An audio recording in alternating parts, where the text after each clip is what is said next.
레위기 1장 1절에서 4절까지 말씀입니다. 레위기 1장 1절에서 4절까지 말씀. 구약 성경으로는 제가 가진 성경 146쪽의 말씀입니다. 레위기 1장 1절에서 4절까지 말씀 제가 봉독해 올립니다. 여호와께서 회막에서 모세를 부르시고 그에게 말씀하여 이르시되 이스라엘 자손에게 말하여 이르라. 너희 중에 누구든지 여호와께 예물을 드리려거든 가축 중에서 소나 양으로 예물을 드릴지니라. 그 예물이 소의 번제이면 흠 없는 수컷으로 회막문에서 여호와 앞에 기쁘게 받으시도록 드릴지니라. 그는 번제물의 머리에 안수할지니 그를 위하여 기쁘게 받으심이 되어 그를 위하여 속죄가 될 것이라. 아멘. 오늘 이 말씀 가지고 받는 기쁨이라는 제목으로 함께 말씀을 나누고자 합니다. 레위기를 우리가 보면 어렵다. 일반적으로 인상이 그렇잖아요. 레위기 어렵다. 그리고 반복되는 거예요. 그냥 비슷한 내용이 자꾸 반복되다 보니까 앞에서 나온 내용이 왜 반복되지? 그래서 이게 이스라엘을 위한 제사인지 제사장을 위한 제사인지 죄 있는 제사인지 누구의 제사인지를 막 헷갈려하고 어떨 때는 양을 잡으러 겠다가 어떨 때는 우리가 송아지를 잡으러 겠다가 사실 많이 헷갈립니다. 그래서 또 제사도 하나가 있는 게 아니라 번제, 소제, 속건제, 뭐 다양하게 속죄제 이런 것들도 막 있다 보니까 이게 도대체 이 번제를 드릴 때는 뭘로 드려야 되는지, 속건제를 드릴 때는 또 뭘로 드려야 되는지, 막 이런 게 우리가 너무 정신이 없는 그런 부분이에요. 그러다 보니까 이 피의 제사가 너무 많고, 그리고 제물을 잡고 피를 뿌리고 하는 것들이 너무 많아서 이 레위기에 우리가 과연 뭐가 선한 게 있을까 막 이런 생각이 들 정도로 레위기를 좀 건너가고 싶은 이런 마음이 좀 많이 있죠. 그런데 오늘 레위기를 보면요, 놀라운 말씀이 이 레위기에 기쁨이라는 말이 나와요.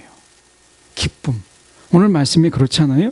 말씀해 보시면 우리가 3절에 보면 그 예물이 소의 번제이면 흠 없는 수컷으로 회막문에서 여호와 앞에 기쁘게 받으시도록, 기쁨이 나오죠. 4절에도 보면 기쁘게 받으심이 되어 이렇게 나옵니다.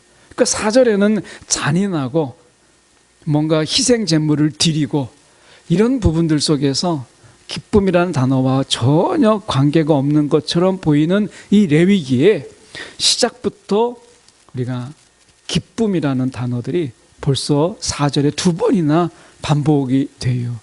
그러니까 하나님께서 원하시는 레위기의 제사라고 하는 것은 잔인하고 잔혹한 이런 것이 아니라 기쁨이라는 거예요. 이 레위기는 하나님의 기쁨을 이야기하고 또한 우리의 기쁨을 말씀하고 있다라고 하는 것입니다.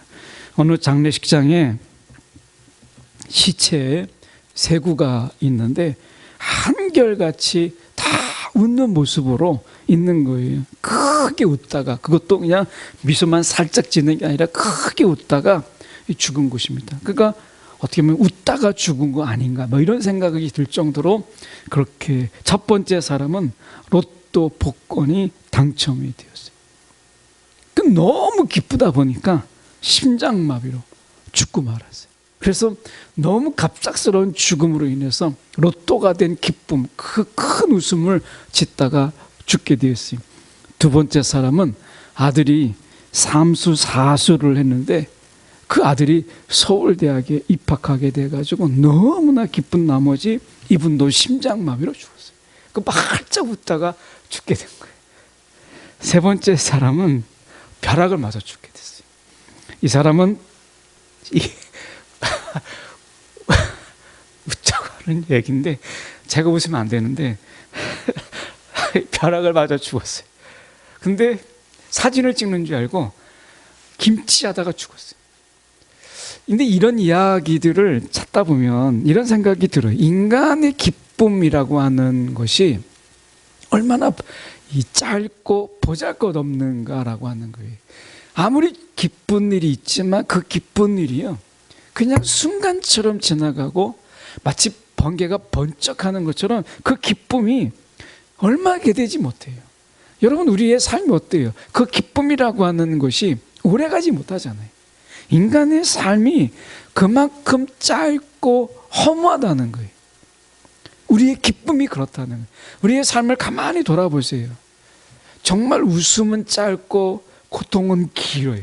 인생이 정말 어렵고 힘든 일들로 너무 많아서 우리 가운데 웃음이라고 하는 거, 이렇게 크게 웃음 짓는 그런 일들이 얼마나 있을까, 이런 생각이 들 정도로예요. 실제로 제가 건너서 한 2번 건너서 아는 목사님이 계신데, 이분은 진짜 큰 교회를 지었어요. 1,500명이 동시 예배가 가능한 1,500석의 교회당을 지었어요. 그러니까 예배당을 지은 거예요. 그러니까 얼마나 이분이 마음이 기쁘겠어요. 그런데 이 목사님이 이제 홀가분한 마음으로 입당을 앞두고 있는 그런 목사님이신데, 이분이 이제 평소에 테니스를 좋아하세요. 근데 이 교회를 짓느라고 매일 그 교회 공사장에 나가서 기도도 하고 막 이렇게 하면서 좋아하던 테니스를 치지 못했어요. 그러다가 이제 모처럼 이제 건물을 다 짓고, 그리고 나서 이제 테니스를 치고 샤워를 딱 하는데 이분이 심장마비로 정말 돌아가셨어요. 주변에서 정말 안타까워했고, 또 더 안타까운 것은 그 교회에서 새로운 목사님이 오셨고, 그 사모님과 그 가족은 그 교회에서 한 달 만에 사택을 비워줘야 했어요. 그 교회를 지을 때 얼마나, 그 교회를 지면 1,500명이 한꺼번에 예배를 드릴 수 있는 그런 공간이니까 얼마나 마음이 들떴겠어요. 그런데 어쩐 일인지 모르지만 우리가 그 큰 교회를 짓고 한 번도 그곳에서 예배를 드리지 못하고 하나님의 부르심 속에서 있게 되었어요. 딱 이분을 두고 말씀하는 건 아니에요. 저도 이분이 그 교회를 어렵게 짓고 하나님이 입당도 전에 그분을 부르신 것은 저는 이유를 모르죠. 그런데 이분의 경우를 말씀드리는 게 아니라 솔로몬을 생각이 나더라고요. 이분의 이야기를 들을 때 솔로몬이 생각이 났어요. 여러분, 솔로몬이 어떻게 했어요? 정말 솔로몬이 어렵게 성전을 지었잖아요. 근데 성전을 짓고 난 솔로몬이 정말 그의 삶이 성전을 지은 그 마음으로 그가 평생을 살았을까? 라고 했을 때 우리는 답을 알고 있잖아요. 솔로몬이 성전을 짓는 마음으로 평생을 살지 못했어요. 성전을 지었지만 솔로몬은 마음의 성전은 짓지 못했어요. 그래서 솔로몬 이후에 북이스라엘과 남유다로 한 민족이 갈라지는 비극의 역사를 만들었어요. 솔로몬이 마지막에 갔을 때는 하나님의 음성을 듣는 것을 원치 않을 정도로 그는 하나님으로부터 마음이 떠났어요. 근데 반대로 다윗은 우리가 알다시피 다윗이 성전을 짓고자 할 때 하나님께서 노 하셨어요.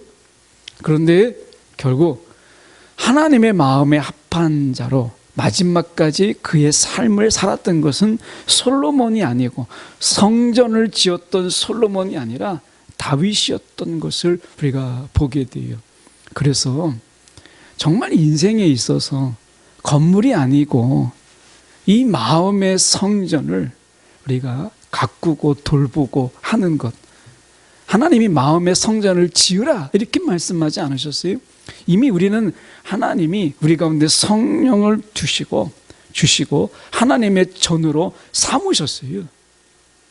우리가 이것을 더럽히지 아니하고 우리가 이 하나님의 성전으로 우리가 가꾸는 일들을 우리 가운데 맡기신 것이죠. 오늘 우리가 말씀 속에서 4절을 보면요, 놀라운 말씀이 있습니다. 4절에 보시면 그는 번제물의 머리에 안수할지니 그를 위하여 기쁘게 받으심이 되어. 이렇게 되어 있어요. 그를 위하여. 이 그를 위하여가 누구냐라고 얘기했을 때 이것은 여호와가 아닙니다. 만약에 여호와라면 그분을 위하여 이렇게 돼 있겠죠.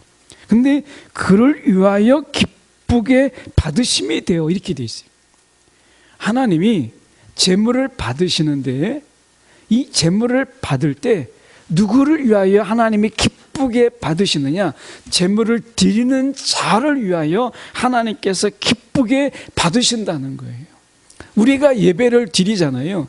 예배를 드릴 때 하나님께서 예배를 드리는 저와 여러분의 기쁨을 위하여서 하나님이 기쁘게 받으신다는 거예요. 저와 여러분을 위하여서 하나님이 이 예배를 기쁘게 받으시는 거예요. 하나님이 예배를 기쁘게 받으시는 것이 하나님을 위한 것이 아니라 우리를 위한 것이라고 말씀하고 계시잖아요. 그래서 실제로 우리말 성경에 이 레위기 1장 4절의 말씀에 보면 그가 번제물의 머리에 손을 얹어야 한다. 그러면 그를 위한 속죄 제물로 기쁘게 받아들여질 것이다 라고 말씀. 하나님이요, 우리 예배를 받으시는 것은 하나님을 위한 것이라기보다 우리를 위하여, 우리를 기쁘시게 하기 위해서 하나님이 그 예배를 받으시는 거예요. 다시 말하면 레위기 1장 3절에 우리가 다시 한 절 올라가서 보시면 그 예물이 소의 번제이면 흠없는 수컷으로 회막문에서 여호와 앞에 기쁘게 받으시도록 드릴지니라. 여호와 앞에 기쁘게 받으시도록. 다시 말씀드리면요, 결국 하나님 앞에서 기쁨으로 드려지는 것이 곧 우리를 위한 것이다 라고 하는 거예요. 예배 중에 우리가 하나님 앞에서 우리가 기쁨으로 예배하는 건, 여기서 말씀처럼 하나님 앞에서 기쁘게 받으시도록 그분이 기뻐하시는 예배, 이 예배가 곧 우리를 기쁘게 하는 것이다 라고 하는 것을 말씀하고 있는 것이다 라는 거예요. 여러분, 우리가 예배를 드릴 때 여러분 우선순위가 나를 기쁘게 하는 게 아니라 하나님을 기쁘게, 하나님 앞에서 3절이 있은 다음에 4절이 있잖아요. 너무 당연한 말씀이지만 순서가, 기쁨의 순서가 3절에 여호와 앞에서 기쁘게 받으시도록 드릴지니라. 하나님 앞에서 기쁨이 되도록 우리가 예배하게 될 때 하나님은요 4절을 허락하신다는 거예요. 우리가 기쁨이 되도록 하나님께서 기쁘게 받으신다는 거예요. 하나님이 기쁘게 받으시는 것이 누구를 위한 것이라는 거예요? 4절에 분명히 말씀하잖아요. 저와 여러분을 위한 것이라는 거예요.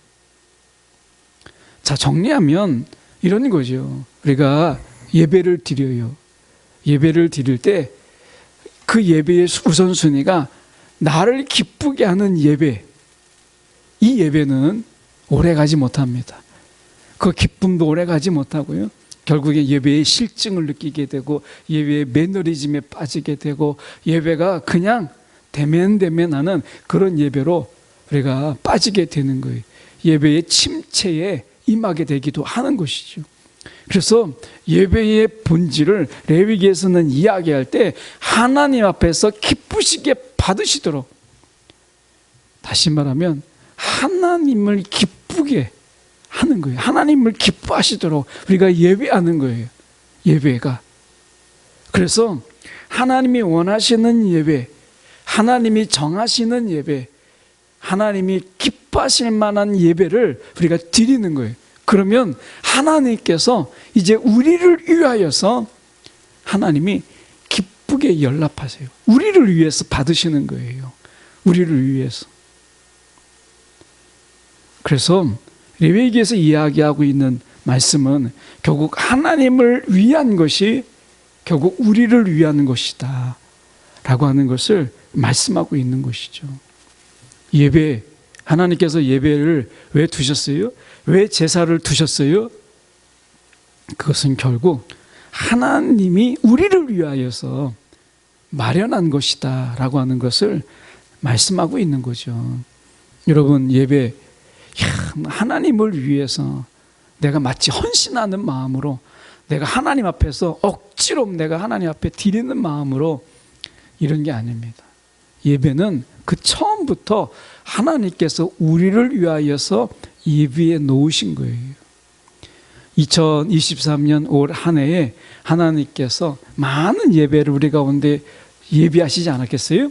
그 예배, 그 하나님이 우리 가운데 예배의 시간들과 예배를 드릴 수 있는 마음들과 또 예배를 우리가 드릴 수 있는 그 건강, 우리가 많은 것을 하나님께서 예배를 위해서, 우리를 위해서 예배해 놓으셨어요. 건강이 허락하지 아니하거나 또는 우리 가운데 정말 예배 드릴 만한 형편이 안 되게 하거나 이렇게 할 때 우리가 예배를 드릴 수 없잖아요. 1년 동안에 우리가 여러 기도 제목이 있지만 적어도 하나님 매주 52주 하나님 앞에 내가 빠짐없이 예배할 수 있는 자가 되게 해주십시오. 예배를 위한 기도, 52주의 그 예배를 우리가 하나님 앞에 드릴 수 있도록 하나님 내가 예배자가 되게 해주십시오 라는 기도, 하나님 주일뿐만 아니라 주중에도 내가 하나님 앞에 예배 드릴 수 있는 그런 많은 날들이 있도록 하나님 나에게 예배를 예비해 주십시오 라고 한다면 하나님이 얼마나 기뻐하시겠어요. 예배를 위해서 우리가 기도하고 예배자 되기 위해서 기도한다면 하나님이 분명 기뻐하실 거예요. 왜냐하면 오늘 말씀 속에서 우리가 하나님 앞에 기쁘게 받으시도록, 이 말은 하나님은 우리가 예배 가운데요, 하나님이 기뻐하실 것을 미리 어떤 예배, 어떻게 예배 드리면, 어떤 마음으로 예배 드리면 하나님이 기뻐하실 것을 이미 다 말씀해 놓으셨어요. 우리가 막 하나님을 기쁘시게 하기 위해서 막 쥐어짜고 뭐 하나님을 기쁘시게 하도록 우리가 뭔가를 계획하고 각색하고 이럴 필요가 없어요. 하나님께서 우리 가운데 하나님이 기쁘게 받으실 만한 예배가 이런 것이다 라고 하는 것을 이미 다 말씀해 놓으셨어요. 근데 3절에서 정말 중요한 것은 이런 겁니다. 여호와 앞에 기쁘게 받으시도록 드릴지니라 라고 했을 때 그 앞에 보면 회막문에서 이렇게 되어 있어요. 하나님이 우리가 만남의 장소, 하나님이 정해놓은 그 장소 앞에서 하나님 앞에 기쁘시도록 이렇게 장소의 구별을 말씀하고 계시죠. 우리가 드릴 때 교회에 와서 예배 드리거나 또는 영상 앞에서 우리가 예배 드릴 때 우리가 마음의 장소는 구별해야 된다는 거예요. 마음의 장소. 그래서 우리가 예배할 때 이곳은 오늘 예배의 자리야. 예배의 자리라고 하는 이 마음의 구별이 필요한 것입니다. 교회에 오고 안 오고가 문제가 아니라 우리 마음속에 예배 드리는 우리의 마음이 구별되는 것이 필요한 것이에요. 오늘 회막문에서 여호와 앞에 기쁘게 받으시도록, 이 말씀이 뭐겠어요? 우리가 여호와 앞에, 이 말씀이 중요하잖아요. 여호와 앞에, 그분 앞에 우리가 예배자라고 하는 거예요. 다른데 우리가 마음 빼앗기지 않고 그분께 온전히 마음을 다하는 것, 그런 예배 하나님이 우리가 받으시기를 기뻐하시는 것이죠. 우리가 보면 회막 앞에서 회막문에서 여호와 앞에 기쁘시게 받으시도록 하는 이 예배가 4절에 보면 그를 위하여 기쁘게 받으심이 되어 이렇게 말씀하잖아요. 이혜인 시인이 이런 이야기를 그가 이야기했습니다. 잠깐 그 글을 잠깐 소개해 보면 이렇게 말씀했어요. 그분이, 이 시인이 이제 이야기한 거를, 나는 기쁨이란 단어를 무척 사랑한다. 어린 시절부터 세상 모든 것들이 나에겐 다 신기하게 여겨져 행복했고 놀라운 것들이 하도 많아서 삶이 지루하지 않았다. 나의 남은 날들을 기쁨으로 물들여야지 하고 새롭게 다짐하고 또 다짐한다. 마음의 창에 기쁨의 종을 달자. 사랑하는 이들을 기쁨으로 불러 모으자. 슬픈 이들, 우울한 이들, 괴로운 이들이 이 사소한 것에서도 기쁨을 발견하도록 돕는 기쁨의 천사가 될 수는 없을까? 어쩌면 기쁨은 우리가 노력해서 구해야 할 덕목이기도 하다는 것을 우리는 자주 잊고 사는 것 같다.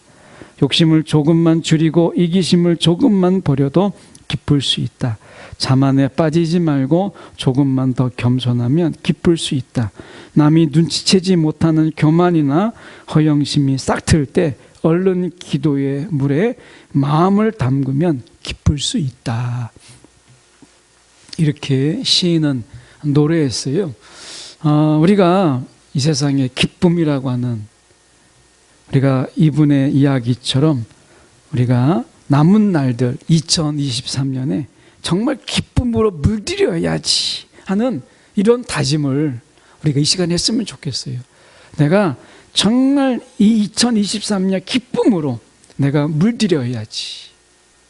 특별히 하나님을 기쁘게 하는, 하나님 앞에서 하나님을 기쁘시도록 하는 그런 날들을 내가 살아야 되겠다. 2023년 정말 내가 그렇게 물들여야 되겠다. 이런 마음이 우리 가운데 있다면. 근데 저는 이런 생각을 해봤어요. 제가 이 시인의 노래를 제가 소개하는 것은, 전 이 시인의 노래를 통해서 이런 생각을 해보게 됐어요. 여기서 보면 남은 날들을 기쁨으로 물들여야지라고 이야기하면서 이렇게 이야기했어요. 어쩌면 기쁨은 우리가 노력해서 구해야 할 덕목이기도 하다. 이 구절이 마음에 걸렸어요. 우리가 감사라고 하는 것, 감사 훈련이라고 하잖아요. 감사가 우리 가운데 저절로 되지 않기 때문에 감사도 훈련해야 된다는 거예요. 이 훈련을 통해서 우리는 장미꽃만 감사하는 게 아니라 장미꽃 가시까지 감사할 수 있는 것을 배우는 거죠.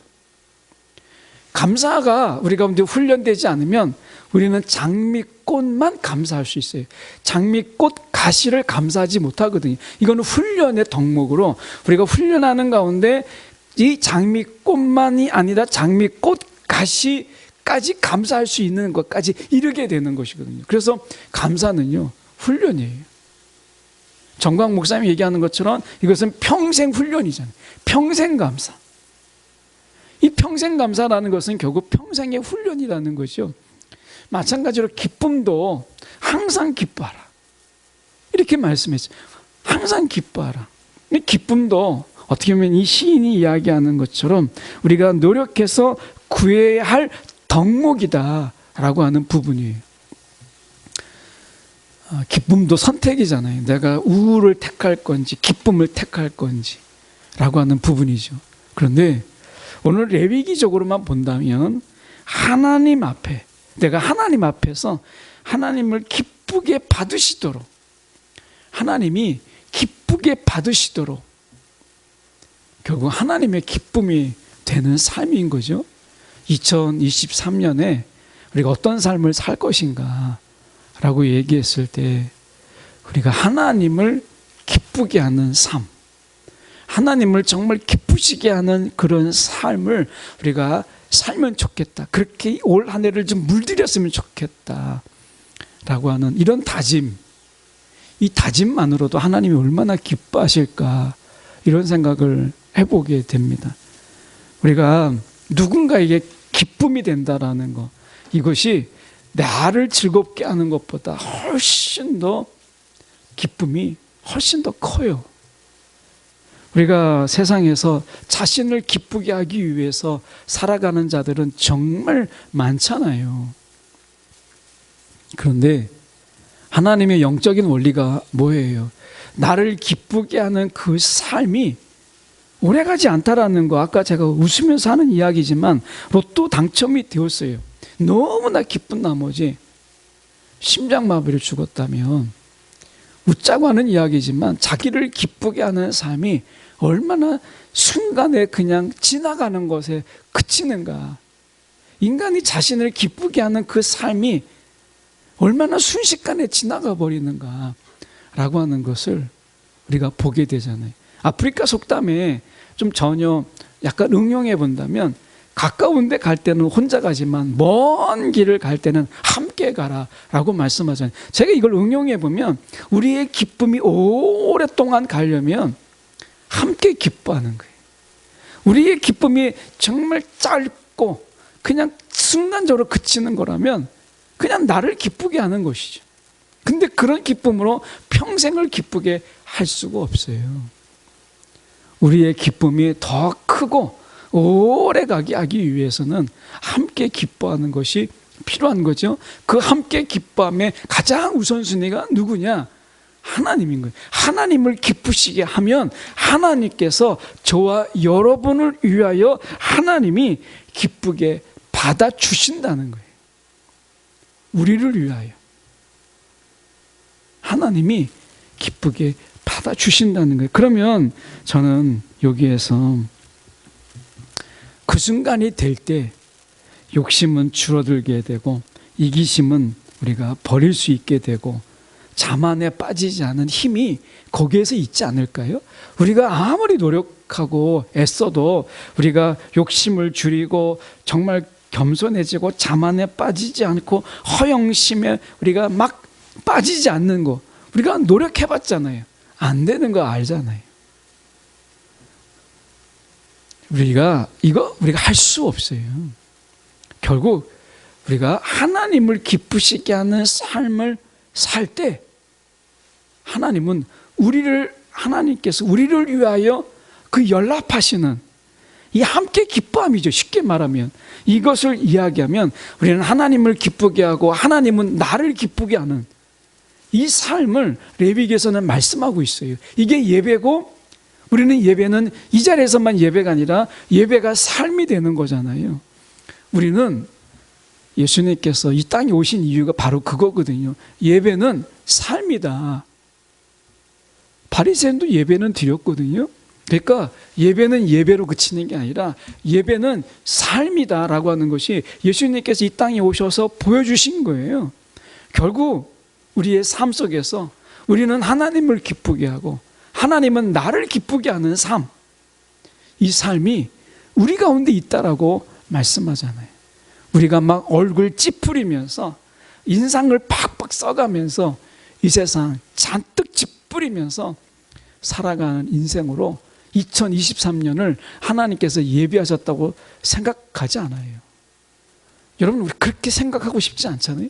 2023년을 인상을 잔뜩 쓰고 찌푸리고 막 화나고 그렇게 앵그리 버드처럼 우리가 막 얼굴에 화난 모습으로 막 누군가 말을 걸면 막 화를 막 쏟아질 것처럼 그렇게 살라고 2023년을 하나님께서 준비하셨다고 생각하지 않아요. 고난 가운데서 살아가는 가운데 우리를 막 힘들게 하고 우리를 어렵게 하고 너 한번 고생해봐. 하나님 이러려고 2023년을 준비한 것이라고도 저는 생각하지 않습니다. 분명히 하나님이 2023년을 준비하셨을 때는 함께 기뻐하고 그 기쁨을 함께 더 나누기 위해서 우리를 2023년으로 부르신 거잖아요. 여러분 올 한 해 마음껏 기뻐하고 많이 웃고 하나님 때문에 즐거워하는 그런 삶을 우리가 살았으면 좋겠어요. 특별히 우리가 이 시인의 노래처럼 나는 기쁨이라는 단어를 무척 사랑한다. 오늘 기쁨이라는 단어를 저와 여러분이 사랑했으면 좋겠어요. 예, 금년 한 해 우리가 하나님 안에서 정말 기쁨이라는 단어를 우리가 정말 사랑해서 마음껏 기뻐하는 그런 삶이 되었으면 좋겠다라고 하는 것입니다. 이 기쁨이 우리 가운데 넘쳐나서 누군가에게 기쁨의 천사가 되는, 정말 살아있는 눈에 보이는 천사, 이런 삶을 우리가 살 수 있다면 얼마나 좋을까요? 우리 주변에 슬픈 이들, 우울한 이들, 괴로운 이들이 얼마나 많습니까? 오늘 세상에서 우리가 이런 자들에게 우리가 잠깐의 웃음이라도 줄 수 있다면 얼마나 좋겠어요. 저는 이 세상이 정말 가난한 세상이다 라는 생각을 해보게 돼요. 물질이 없어서 가난한 게 아니고 웃음이 없어서, 기쁨이 없어서 가난한 민족이구나 하는 생각을 가지게 돼요. 아프리카 한번 갔다 오면 야, 정말 우리나라 정말 잘 사는구나. 예, 동남아시아만 갔다 와도 우리나라 정말 잘 사는 나라구나. 정말 부족함이 없어 보여요. 그런데도 우리가 동남아시아의 친구들을 만나보면 그들이 왜 이렇게 웃음이 없는지, 한국 사람들 만나면 다 무섭다는 것만, 얼굴이 막 잔뜩 막 흐려져 있고 무섭다는 거예요. 여러분, 오늘 우리 가운데 무엇이 가난한가 생각해 보니까 기쁨에 너무 목마르고 가난한 민족이 우리가 아닌가 하는 생각을 해보게 됩니다. 여러분, 2023년 경제가 어렵다고 이야기하고 물가가 올라간다고 하고 아파트 값은 막 폭락하고 낼 것은 많고 들어오는 건 적고, 벌써 2023년 우울한 소식들이 벌써 막 넘쳐나고 있어요. 뉴스를 보기가 겁이 날 정도입니다. 그런데 오늘 하나님이 말씀하시잖아요. 우리를 위하여 기쁘시게 받으심이 돼요. 오늘 하나님이 우리를 위한 기쁨이 되신다는 거예요. 하나님이 너무 놀랍잖아요. 하나님이 우리의 기쁨이 되어 주시겠다는 거예요. 이 말씀이 너무 놀라운 거예요. 의심스러워서 다시 봐도 하나님이 저와 여러분의 기쁨이 되어 주시겠다는, 우리만 하나님의 기쁨이 되는 게 아니라 우리가 하나님이 우리의 기쁨이 되어 주시겠다고 이건 약속의 말씀이에요. 2023년 저는 이 말씀이 그래서 기대가 되는 거예요. 저와 여러분이 오늘 2023년 하나님이 주시는 그 기쁨을 마음껏 받는 기쁨, 오늘 제목처럼 정말 받는 기쁨, 하나님께서도 우리가 드릴 때 그 하나님이 받는 기쁨을 말씀하시잖아요.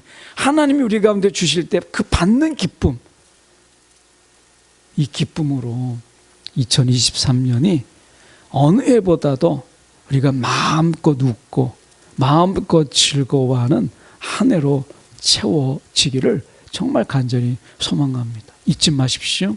하나님이 우리의 기쁨이 되어 주시겠다고 말씀하셨어요. 오늘 하나님의 기쁨으로 우리가 기쁨으로 살아가는 것, 하나님의 기쁨으로 살아가는 것, 이게 예배 아니겠어요? 오늘 한 번 더 웃을 때마다, 더 즐거워하고 기뻐할 때마다 그것이 예배다. 오늘 기억하는 저와 여러분이 되기를 간절히 소망합니다.